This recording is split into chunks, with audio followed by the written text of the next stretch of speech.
This week's 48 Hours investigates the unsolved murder of a young girl decades ago and the Idaho man who's in the center of the case. Jonelle Matthews was just 12 years old in 1984 when she disappeared from her home in Colorado. The case remained cold for decades until her body was discovered in 2019. More than 36 years after Jonelle vanished, Stephen Pankey went on trial for her murder. Authorities say he incriminated himself. Pankey's attorney says his client had a strong interest in the case, but that doesn't make him a murderer. 48 Hours correspondent Richard Schlesinger has more.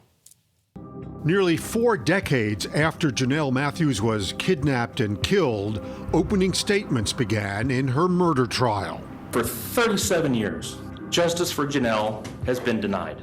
That changes beginning today. It was 1984, just 5 days before Christmas, when Jonelle vanished from the Matthews home in Greeley, Colorado. The only physical evidence discovered by police were a stranger's shoe prints left in the snow. Shoe prints that someone tried to erase with a garden rake, says Jonelle's father, Jim Matthews. Right out of my garage. It wasn't until 2019, when Jonelle's body was finally found, that police were suddenly questioning a person of interest in Idaho, a man they say knew about those raked footprints. I humbly ask for your vote. He's a former candidate for sheriff and governor in Idaho and a one-time resident of Greeley, Stephen Pankey. We had never heard the name before that. But for years, Stephen Pankey had been suggesting to authorities that he might know what happened to Jonelle. And that's what got him charged with her murder. I knew more than I wanted to know, okay? But defense attorney Anthony Viorst says his client is innocent. He's a talkative guy, but he's not a murderer. It was just me trying to be a big man, be in the case, okay? I had no knowledge. Pankey is so talkative that he took the stand. I was thinking, God, maybe I shouldn't testify because I'd be just telling more lies. After 2 days of deliberations, the jurors announced they were split and could not convict Stephen Pankey of kidnapping and killing Jonelle Matthews. Richard Schlesinger joins us now. Richard, why did the jury come to this decision, and do you think they'll retry him?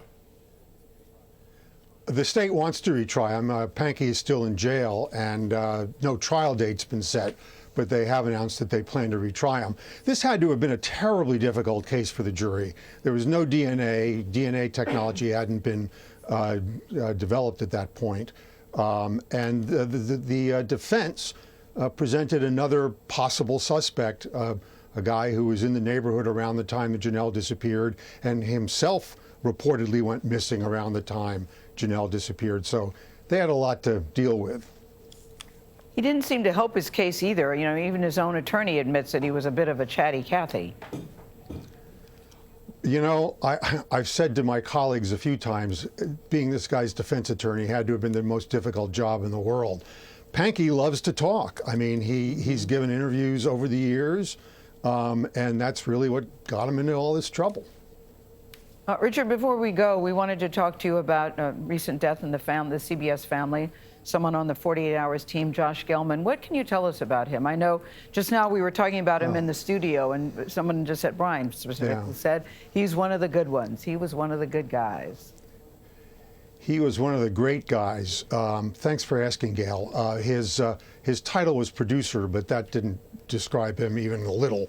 He was one of those guys whose mind was always clicking, whether he was working or playing. A lot of the visual magic that you saw in 48 Hours came out of Josh's brain, and a lot of those great human stories came out of his heart. He was also just a great friend with a razor-sharp wit.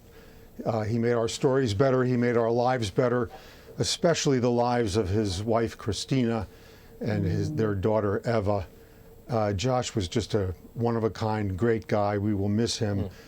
Miss him terribly. We were privileged to know him. Thanks for asking, Gayle. Wow, it's a beautiful remembrance. Yeah, that's beautifully said about him. I was very sorry to hear it, and certainly we're thinking about his wife and his daughter at this time. It's very tough to get that news this week. Thank you, Richard. Thank you very much. It is. Thank you, You can Gayle. watch Richard's report. You're welcome. You can watch Richard's report on 48 Hours. It's tomorrow night at 10, 9 Central, right here on CBS. We'll be right back.